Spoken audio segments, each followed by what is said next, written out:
시간이 내는 특집 마지막으로 쿠팡의 미래가치 성장 전략 여러분들 상당히 궁금해하실 것 같습니다. 이 내용 한번 좀 클로징하면서 마무리 한번 해보겠습니다. 쿠팡이 진짜 미래가치 성장 전략 너무 관심이 많고 주목될 것 같아요. 네, 맞습니다. 참 이게 뭐 어떻게 좀 풀어나가고 계시죠?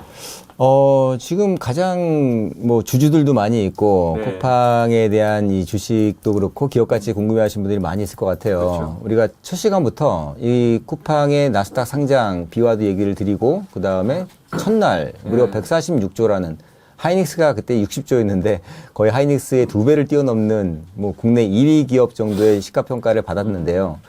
쿠팡의 과연 주식이 최초에 들어갔을 때는 한 50조, 60조 정도에서 거기 상장가, 시초가가 그렇게 되지 않습니까? 상장 가격이.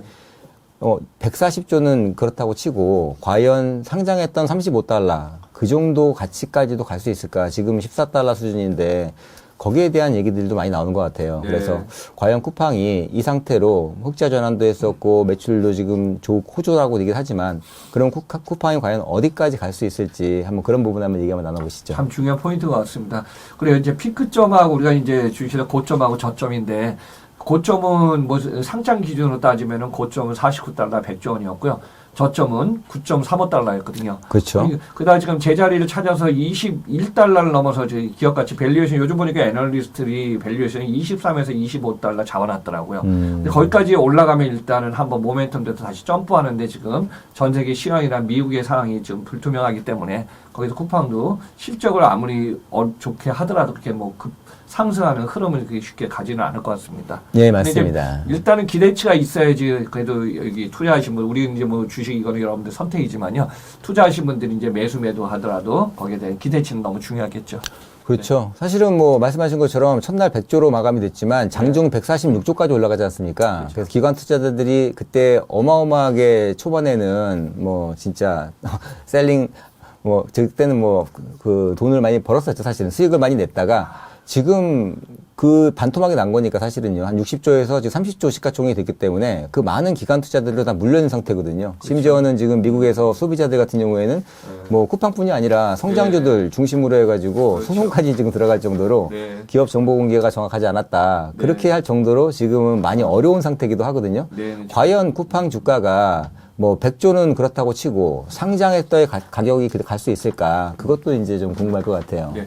교수님 저기 하니까 제가 이제 최근 데이터 한번 요거 이제 쿠팡 주주들이 상황이거든요. 사실 아까 진짜 제일 투자해갖고 좋은 게 따상 아닙니까? 그렇죠. 그래요. 20달러 때 예상했다 35 공모가에서 60하면 따상이면 이제 최고 투자한 사람들한테 배팅 최고인데 요 부분이 지금 떨어졌는데 지금 2022년 4분기 쿠팡의 대주주들 한번 상을 보시면 여러분 이해하실 거예요.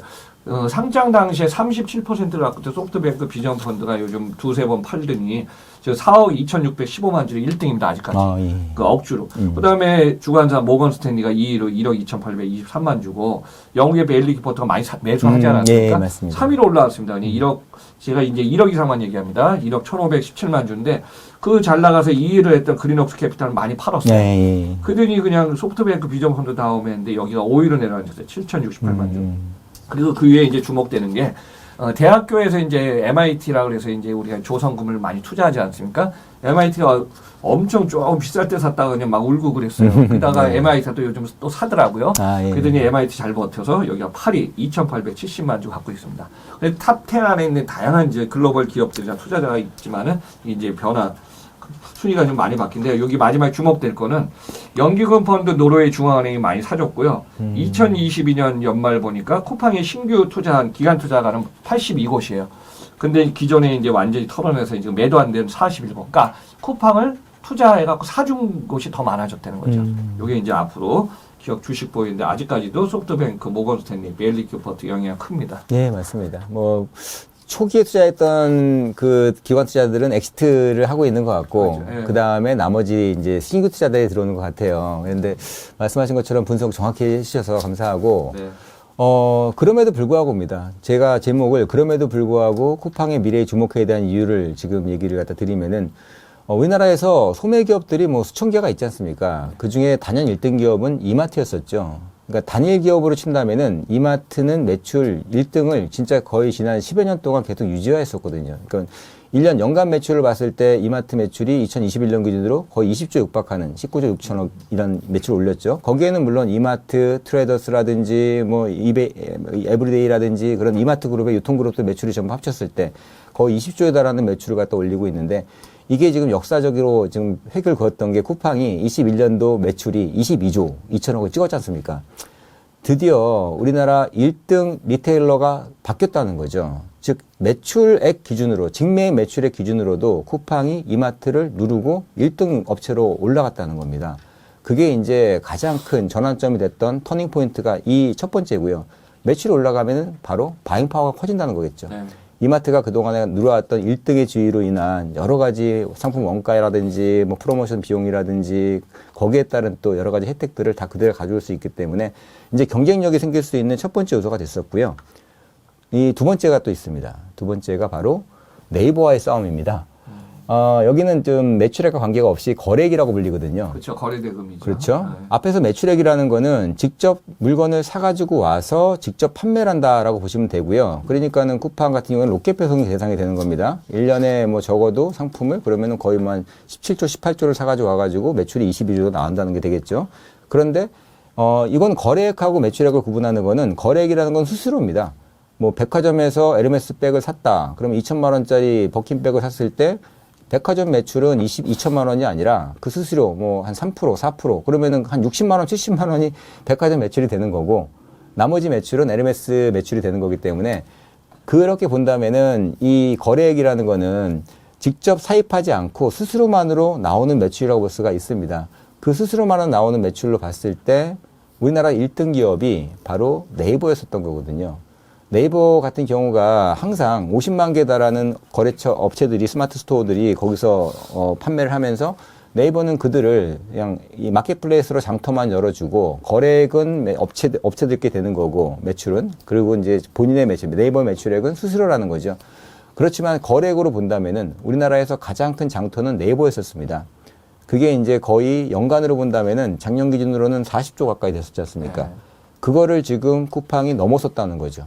40조의 네이버 매출을 누르고 쿠팡이 새롭게 거래액으로도 1등을 했다는 겁니다. 즉 쿠팡의 매출액이 27조다, 26조다 그러는데 나머지 13조에서 14조가 쿠팡에서 직접 판매한 상품이 아니라 직접 배송한 상품이 아니라 셀러들이 쿠팡 홈페이지에다가 상품을 띄워놓고 주문이 들어오면은 판매를 본인이 하고 본인이 이제 직접 배송하는 거죠. 로켓 배송이 아니라.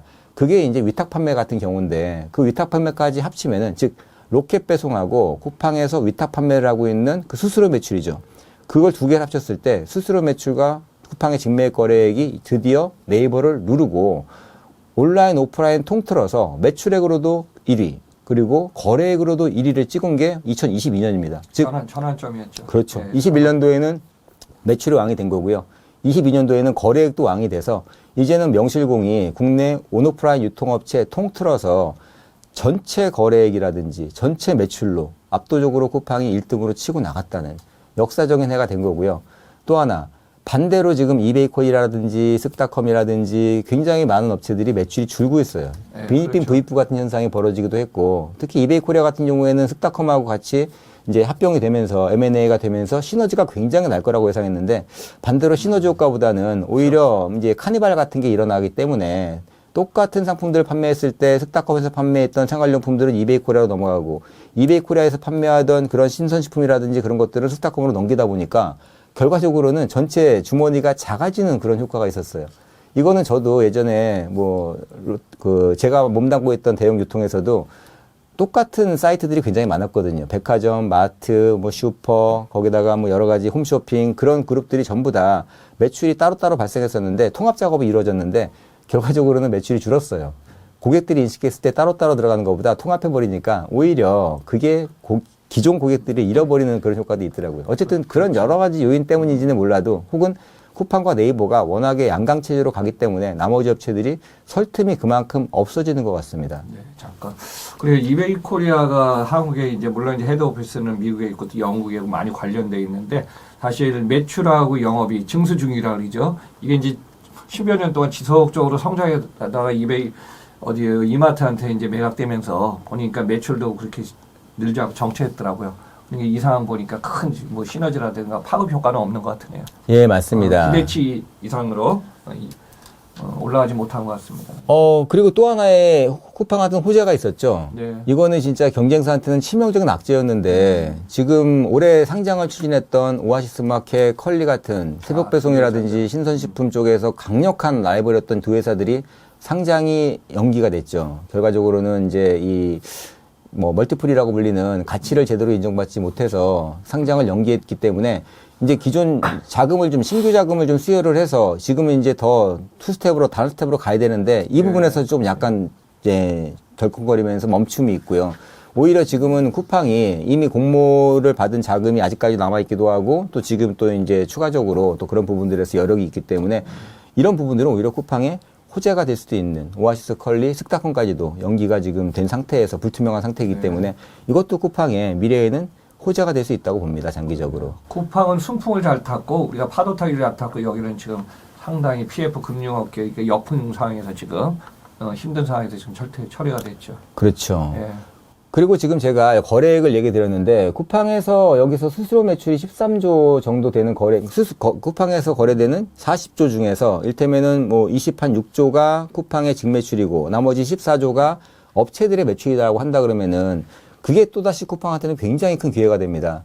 앞에서 우리가 쿠팡 로켓 와우를 통해서 이 멤버십이 강화되고 또 객단가가 높아지면서 적어도 여기서 한 5%에서 10%까지도 추가적으로 매출이 상승할 여력이 있다 그랬는데 그것보다도 더 큰 기회가 바로 쿠팡 풀필먼트라는 거죠.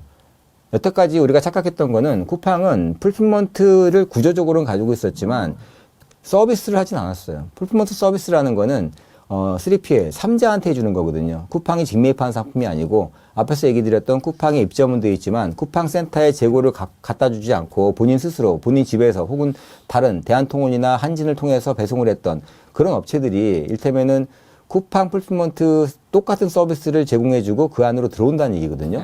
그게 아마존의 풀필먼트라는 방식인데 아마존도 직매입도 있지만 그런 3자 상품들을 내가 매입하지 않고 물류센터에다 가져다 놓으면은 어떤 효과가 있냐면은 굉장히 도움이 많이 되죠. 첫 번째는 여기서 수수료를 많이 받을 수가 있어요. 그 말은 이제 보관료도 받을 수 있고 상품을 뭐 피킹하거나 포장을 한다거나 아니면은 또 이제 라벨을 붙인다거나 그 단계에서 기존에는 돈이 나갔던 게 수익으로 될 수 있는 그런 거죠. 근데 그 시장이 지금도 14조가 있다는 겁니다. 14조에 달하는 매출을 올리고 있는 이러한 업체들은 그 상품 매출이 기존에는 쿠팡을 밖에서 팔렸지만 쿠팡에서 배송한 게 아니지만 그 상품을 쿠팡 안으로 가져 들어오면은 쿠팡은 물류센터에서 그런 상품들을 보관하면서 직매입하지 않으니까 첫 번째 재고 부담이 줄어들고요. 두 번째는 보관만 하더라도 비용이 오히려 비용 나갔던 게 아니라 수익이 나올 수 있는 정말 이게 굉장히 혁신적인 구조로 바뀌거든요.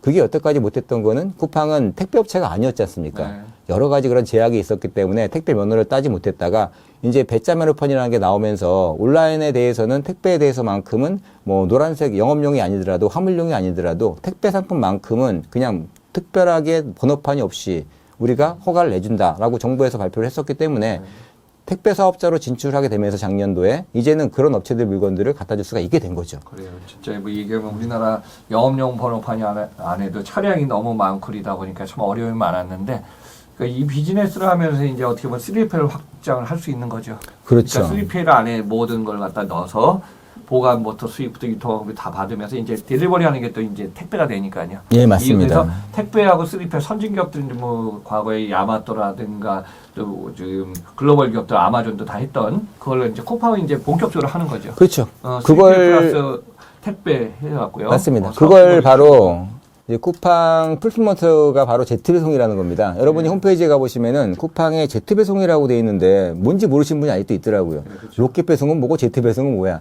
받는 사람 입장에서 똑같습니다. 받는 사람 입장에서는 제트배송 써 있으면은 이게 새벽에도 오고 무조건 내일까지 오는 게 제트배송인데 내일까지 무조건 내가 오늘 주문한 게 올라 그러면은 그게 쿠팡 물류센터에 있어야 된다는 얘기겠죠.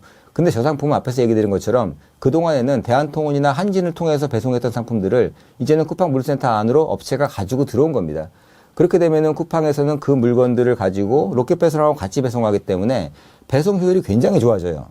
그동안에는 뭐 아파트 한 군데에 뭐 100개 들어갔던 게 제트배송까지 같이 가서 150개가 간다. 그럼 물류비가 혁신적으로 들을 수가 있는 거죠. 그리고 앞에서 얘기한 대로 그 물건들을 서비스해주면서 택배 수수료를 받을 수도 있기 때문에 거기서도 플러스 알파가 굉장히 많이 되기 때문에 이걸 로켓 그로스라 그러는데 로켓 그로스 배송이 앞으로 쿠팡을 먹여 살릴 제2의 원동력이 된다. 이렇게 보셔도 될 것 같아요. 네. 그리고 지금까지는 그게 한 5조 정도를 1차 목표로 하고 있었는데 궁극적으로는 저 금액 전체가 쿠팡으로 들어갈 수가 있는 게 아마존 같은 경우가 아마존에서 물건을 팔려면은 전제 조건이 가격이 싸야 된다는 게 있는데 그거보다 앞서 있는 게 있습니다. 풀피먼트 해야 된다. 즉 아마존 물류센터에다가 물건을 보관해야 된다. 아마존에서 물건 사주는 건 아닙니다. 아마존에다가 물건을 갖다 가지고 들어오라는 거지 센터에다 보관하라는 거지 사주는 게 아니에요. 그렇죠. 아마존도 일부만 직매입하고 있지 않습니까? 보관해서 물건이 팔리는 시점에서 매출이 잡히니까요. 매출이 잡히면은 그 매출은 어차피 뭐 업체한테 가겠지만 업체한테 가지만 예, 여기도 이제 뭐 수익이 나오니까. 그렇죠. 여기는 이제 그 수수료를 갖다 받는 구조로 가는 건데 네. 근데 아마존 셀러 같은 경우에는 무조건 갈 수밖에 없는 게 아마존에서 내가 상품 팔고 싶을 때 1페이지에 올라가려면은 FBA 돼요. 풀피먼트하지 않으면은 그게 1페이지 안 가고 뭐 20페이지, 30페이지 밑으로 간다는 거죠. 그렇죠. 고객한테 노출이 안 된다는 그런 얘기이기 때문에 쿠팡에서 물건을 팔려면은 무조건 아마존처럼 쿠팡 풀피먼트로 들어와야 되는 거고요. 그렇게 되면은 쿠팡에서 로켓 제휴라는 게 딱 뜨게 돼야지 그렇지. 저게 고객한테 보여지는 거지. 똑같은 뭐 휴대폰 거리라고 하더라도 로켓 제휴로 들어온 게 나한테 먼저 보이는 거고 네. 그렇지 않은 것들은 2페이지, 3페이지 넘겨야지 있는 겁니다. 뭐든지 상단이나 앞에 떠야지 노출도 그렇죠. 하고 그만큼 이게 이제 구매 빈도가 높아지겠죠. 뭐 그렇죠. 그런 부분 때문이라도 지금까지는 쿠팡에다가 물건을 직접 보관하지 않던 업체들도 내 물건을 팔기 위해서라도 쿠팡에다가 물건을 넣을 수밖에 없는 구조가 되는 그런 식으로 되기 때문에 저 로켓 제휴가 확대될수록 쿠팡도 이익도 많이 남고 또 하나 재고에 대한 부담이 없기 때문에 내가 재고 관리하기 편한 거, 상품 마진이 좋고 회전율 빠른 거 이런 것들은 계속 로켓 배송하고 음반이라든지 게임기라든지 패션이라든지 이렇게 라이프 사이클도 짧고 굉장히 이게 좀 가치가 빨리 떨어진 상품들은 대부분 로켓 제휴로 돌릴 수 있다는 거죠. 쿠팡의 7천억 재고 중에서도 그 먼저 이제 분석을 해서 좋은 상품들은 로켓을 남기고 나머지는 업체들을 통해서 제트 배송으로 넘기면은 재고 관리 비용도 줄어들고 또 운영 비용 플러스 여러 가지 재반 비용이 거꾸로 수익으로 되기 때문에 그 부분이 양면으로도 좋은 그런 구조가 되는 겁니다.